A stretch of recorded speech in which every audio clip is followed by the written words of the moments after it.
Quantifiers and quantified statements. Types of quantifiers. There are two types of quantifier. First is universal quantifier and second is existential quantifier. बघा, universal quantifier म्हणजे काय? The word for all is called universal quantifier and is denoted by this symbol for all. This is the symbol of for all. And second is existential quantifier. That is the word there exist is called existential quantifier, and symbol of existential quantifier is this. This is the symbol of existential quantifier. This is for all and there exist. These are two quantifiers. Then dual. Two compound statements are said to be duals of each other if one of them is obtained from the other by replacing or by and. By replacing or by and by replacing and by or. Also replacing t by small c and c by small t. Here t means tautology, and c means contradiction. म्हणजे dual find करताना and असेल ते तो or न replace करा, or असेल तर and न रिप्लेस करा. स्मॉल टी दिला असेल तर तो स्मॉल सी न रिप्लेस करा, स्मॉल सी दिला असेल तर स्मॉल टी न रिप्लेस करा. टी म्हणजे टोटॉलॉजी, सी म्हणजे कॉन्ट्राडिक्शन. आणि एक नोट इथं दिलेली आहे. द वर्ड द सिम्बॉल निगेशनचं सिम्बॉल जे आहे is not change while finding dual find करताना निगेशनचं सिम्बॉल चेंज होत नाही, ते ॲज इट इज ठेवायचं. इथं काही एक्झाम्पल दिलं बघा. Dual of P or Q is P and Q. ऑरच्या ऐवजी अँड लिहिला आपण, किंवा हे टी अँड पीचं ड्युअल काढायचं आहे तर टीच्या ऐवजी सी घेतला आणि अँडच्या ऐवजी or. Okay, so this is the dual. Then algebra of statements. Algebra of statements म्हणजे idempotent law P and P equal to P, P or P equal to P. Okay, first idempotent law. Idempotent means बघा, आयडेम्पोटेंटचा अर्थ काय की स्वतः तोच तेच statement आहे पी अँड पी, तर ते पी येत आहे आन्सर. आणि पी ऑर पी दिला असेल तरी पीचं आन्सर येत आहे तुमचं. ठीक आहे. नेक्स्ट आहे commutative law. Commutative law means P or Q is equal to Q or P. म्हणजे समजा 2+3 इक्वल टू, जसं आपण 3+2 लिहिलं तरी चालतं. 2+3 केलं काय, 3+2 केलं काय, याला म्हणतो आपण कम्युटेटिव्ह लॉ फॉर ॲडिशन. तसा इथं कम्युटेटिव्ह लॉ हा लॉजिकमधला आहे. पी ऑर क्यू असेल किंवा क्यू ऑर पी, इंटरचेंज केलं तरी हरकत नाही, तेच आन्सर. तसंच पी अँड क्यू असेल किंवा क्यू अँड पी, दोघांची value same. Then associative law. Associative law म्हणजे काय, P and Q and R. तर आधी हा फर्स्ट ब्रॅकेट घेतला आहे, क्यू अँड आर सॉल्व करून त्याचं पी बरोबर जर कंजंक्शन घेतलं, किंवा पी अँड क्यू आधी फर्स्ट ब्रॅकेट घेतला आणि अँड आर घेतलं, किंवा P and Q and R घेतलं तरी काही फरक पडत नाही. तसंच असोसिएटिव्ह लॉ ऑरसाठी पण आहे. म्हणजे दोन्ही ठिकाणी ऑरच आहे. ऑर स्टेटमेंट असेल तर तुम्ही कुठले पण दोन स्टेटमेंट एकत्र आधी सोडवू शकता. क्यू ऑर आर घ्या किंवा पी ऑर क्यू घ्या, किंवा हे इथं ब्रॅकेट नाही टाकलं तरी चालतं आहे. This is associative law. आणि डिस्ट्रीब्युटिव्ह लॉ. देन डिस्ट्रीब्युटिव्ह लॉमध्ये काय बघा, P and Q or R, बाहेर अँडचं सिम्बॉल आहे, आतमध्ये ऑरचं सिम्बॉल आहे. जसं आपण मल्टिप्लिकेशन करतो, समजा एक्सनं एखाद्या ब्रॅकेटमध्ये मल्टिप्लाय करायचं, ए प्लस बीला मल्टिप्लाय करायचं, तर आपण काय करतो, एक्स इंटू ए प्लस एक्स इंटू बी. सेम ते टेक्निक इथं वापरायचं आहे. म्हणजे पी अँड क्यू मध्ये ऑर आहे ना, तर ऑर, आणि मग पी अँड आर अशा पद्धतीनं. तसंच तो ऑरसाठी पण आहे. पी ऑर बाहेर आतमध्ये अँड, बाहेर ऑर सिम्बॉल आहे, तर पी ऑर क्यू पहिलं statement and P or R, असं तुम्हाला डिस्ट्रीब्युटिव्ह लॉ मिळेल. डिस्ट्रीब्युटिव्ह लॉ आणि असोसिएटिव्ह लॉमध्ये थोडा फरक आहे बघा. इथं असोसिएटिव्ह लॉ वापरता येत नाही, कारण इथं सिम्बॉल सारखं आहे, अँड किंवा ऑर. आणि डिस्ट्रीब्युटिव्ह लॉला काय, बाहेर अँड असेल आणि आतमध्ये ऑर दिले, किंवा इथं ऑर असेल तर आतमध्ये ब्रॅकेटमध्ये अँड दिले, त्यावेळी डिस्ट्रीब्युटिव्ह लॉ वापरता येतो, अन्यथा आपण असोसिएटिव्ह लॉ वापरतो. ठीक आहे. देन डी मॉर्गन्स लॉ. निगेशनमध्ये हा लॉ मी सांगितलंच आहे. Negation of a P and Q is equal to negation of first statement अँडच्या ऐवजी or negation of second statement.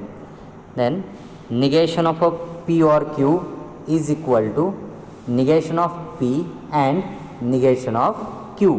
Or असेल तर तिथं अँड झालेलं आहे. फर्स्ट स्टेटमेंटचं निगेशन, सेकंड स्टेटमेंटचं निगेशन.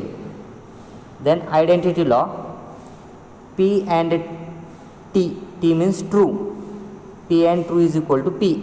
इथं तुम्ही व्हॅल्यू पुट करून बघा. पीची व्हॅल्यू जर ट्रू पुट केली, ट्रू अँड ट्रू ट्रू मिळणार आहे. पीची व्हॅल्यू फॉल्स टाकली तर फॉल्स अँड ट्रू फॉल्स मिळणार आहे. म्हणजे जे तुम्ही पीची व्हॅल्यू टाकताय ते तुमचं आन्सर मिळतं आहे. ट्रू टाकलं तर ट्रू, फॉल्स टाकलं तर फॉल्स. म्हणून इथं पी अँड ट्रूची व्हॅल्यू घेतली आहे त्यांनी P. Same P and F equal to काय येणार आहे एफ. कारण आपल्याला माहिती आहे पीची व्हॅल्यू काही असू द्या, इथं एक एफ दिला असेल अँडमध्ये तर त्याचा आन्सर एफ येतं, फॉल्स येतं. ऑरमध्ये बघा P or F equal to P. कारण पीवरती डिपेंड्स व्हॅल्यू राहणार आहे. पी जर ट्रू आला तर आन्सर ट्रू येईल, पी जर फॉल्स आला तर आन्सर इथं फॉल्स येईल. So P or F equal to P. Then P or T equal to T. म्हणजे पीची व्हॅल्यू फॉल्स असू द्या, ट्रू असू द्या, ऑर आहे आणि एक जरी ट्रू असला तरी आन्सर येतं true. Okay, this is identity law. Then next is complement law. P and negation P is equal to F. P and negation P equal to F. म्हणजे पी समजा तुम्ही ट्रू घेतला तर अँड निगेशन पी हे false येणार आहे, त्यामुळे त्याचा आन्सर येतं फॉल्स. किंवा पीची व्हॅल्यू फॉल्स घेतली आणि त्याचं निगेशन येणार आहे ट्रू. अँडमध्ये एक जरी फॉल्स आला तरी आन्सर येतं false. So P and negation P is false. And P or negation P is equal to true. कारण दोघांपैकी एक ट्रू असणार आहे, कोणतरी एक फॉल्स असणार आहे. मध्ये ऑर आहे, ऑरला एक जरी ट्रू असला तरी आन्सर येतं ट्रू ऑरसाठी. ठीक आहे. So this is complement law. And दिलं असेल तर फॉल्स येतं आहे, ऑर असेल मध्ये तर ट्रू येतं आहे. देन कंडिशन ॲब्झॉर्प्शनला P or P and Q असेल इज इक्वल टू पी येतं. म्हणजे इथं जे स्टेटमेंट दिलं आहे पी तेच स्टेटमेंट आतमध्ये पण पाहिजे. इथं पण बघा P and P or Q, इथं सिम्बॉल आहे अँड आतमध्ये ऑर आहे, इथं ऑर आहे आतमध्ये अँड दिला आणि दोन्ही स्टेटमेंट सारखे आहेत पी पी, तर त्याचा आन्सर पी येतं आहे. तुम्ही ट्रूथ व्हॅल्यू पुट करून हे बघू शकता. ट्रूथ टेबलनुसार पण तुम्हाला हे दोन्ही इक्वल आहे ते लक्षात येईल. Then conditional law. नेक्स्ट आहे conditional law. Conditional law important आहे खूप, बऱ्याच ठिकाणी वापरायला लागणार आहे conditional law. P implies Q is equal to negation P or Q. Implication दिलं आहे पी इम्प्लाइज क्यू, तर त्याच्याऐवजी निगेशन पी ऑर क्यू असं लिहिता येतं. ठीक आहे. आणि तसंच बाय कंडिशनल लॉ पण आहे. Biconditional law P double implies Q म्हणजेच कोण तर P implies Q and Q implies P, त्याला म्हणतो बाय कंडिशनल. आणि पी इम्प्लाइज क्यूची व्हॅल्यू माहिती आहे, इथं आत्ता काढली आपण वरती. निगेशन पी ऑर क्यू इथं टाकली negation P or Q. And जसं निगेशन पी ऑर क्यू झालं म्हणजे फर्स्ट स्टेटमेंटचं negation, second statement as it is, तसं इथं क्यू इम्प्लाइज पीची व्हॅल्यू येणार negation of Q or P, second statement तसंच. This is biconditional law. And then application of logic to switching circuit. लॉजिकचं application आहे switching सर्किटमध्ये, ते बघूया आपण. दोन स्विच दिले तिथं, समजा S1 स्विच आहे आणि S2 स्विच आहे. जर लॅम्प ग्लो व्हायचा असेल, लॅम्प जर चालू व्हायचं असेल तर हे दोन्ही स्विच काय करायला लागतील आपल्याला, क्लोज करायला लागतील. दोन स्विच आता सिरीज म्हणजे एका लाईनमध्ये आहेत दोन्ही स्विच. ठीक आहे.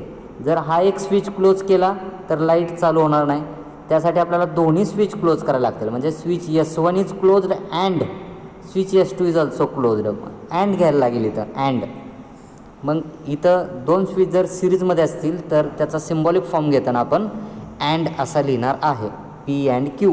समजा याला मी एकाला म्हटलं स्विच S1ला पी म्हटलं, स्विच S2ला क्यू म्हटलं, तर त्याचा सिम्बॉलिक फॉर्म येणार आहे पी अँड क्यू. मग त्याचा स्विचिंग टेबल बघू शकतो आपण या ठिकाणी. त्याला इनपुट आउटपुट टेबल पण म्हणतात किंवा त्याला स्विचिंग टेबल असं पण म्हणतात. इनपुट आउटपुट टेबल और स्विचिंग टेबल. हा सेम ट्रूथ टेबलला जसं आपण ट्रू फॉल्स फॉल्स लिहितो, ट्रू फॉल्स असं लिहितो, तर तेच टेक्निक इथं वापरायचं आहे. फक्त ट्रूच्या ऐवजी 1 घ्यायचं आहे आणि फॉल्सच्या ऐवजी 0 घ्यायचं आहे. ट्रू आणि फॉल्स, 1 आणि 0. मग इथं 1 1 0 0 1 0 1 0. आणि अँड असल्यामुळं अँडला मी सांगितलं तुम्हाला की मल्टिप्लिकेशनसारखं ट्रीट करा. मग 1 × 1 1, 1 × 0 0, 0 × 1 0 अँड 0 × 0 0. ओके. मग हे तुम्हाला मिळाला अँडचा ट्रूथ टेबल. याला म्हणतो आपण सिरीजमध्ये असतील दोन स्विच तर. तसंच समजा इफ 2 स्विचेस इन पॅरलल, दोन स्विच जर पॅरललमध्ये असतील तर बघा, पॅरललमध्ये असेल तर आपण S1 स्विच क्लोज केला तर करंट इथून पास होणार आहे, इथून पास होऊन इकडं जाईल आणि लाईट ऑन होईल आपला. ठीक आहे, मग हा स्विच बंद असला तरी चालतं आहे. ठीक आहे, मग हा एक ऑप्शन आहे तुम्हाला. किंवा ऑर सेकंड ऑप्शन काय आहे? सेकंड ऑप्शन स्विच हा S2 जरी क्लोज केला तुम्ही तरी करंट इथून पास होऊन लॅम्प ग्लो होऊ शकतो. म्हणजे दोघांपैकी एक जरी क्लोज केला तुम्ही तरी तुमचा लॅम्प ग्लो होणार आहे. म्हणून इथं आपण ऑर म्हणतो, दोघांपैकी एक, S1 और S2, म्हणून त्याला आपण सिम्बॉलिकली P और Q म्हणतो आहे. ठीक आहे, P म्हणजे कोण घेतलं आहे? द स्विच S1 घेतलं आहे. Q म्हणजे स्विच S2, ह्याला P म्हटलं, ह्याला Q म्हटलं. मग सिम्बॉलिक फॉर्म येणार आहे P और Q. आणि मग त्याचा स्विचिंग टेबल आहे. स्विचिंग टेबल त्याच्यासारखंच आहे बघा. P मध्ये 1 1 0 0 1 0 1 0 आणि P और Qला काय येणार आहे तर ऑरमध्ये ॲडिशनसारखं ट्रीट करायचं. 1 + 1 आता इथं 2 नाही आहेत, 1च आहे. 1 + 0 1 0 + 1 1 0 + 0 0. मग हा आहे ऑरचा truth table, input output table किंवा स्विचिंग टेबल. इथं ट्रू फॉल्स वापरलं तरी चालतं, पण शक्यतो स्विचिंग टेबल असेल किंवा इनपुट आउटपुट टेबल तर 1 0 घेतलेलं चांगलं. ठीक आहे.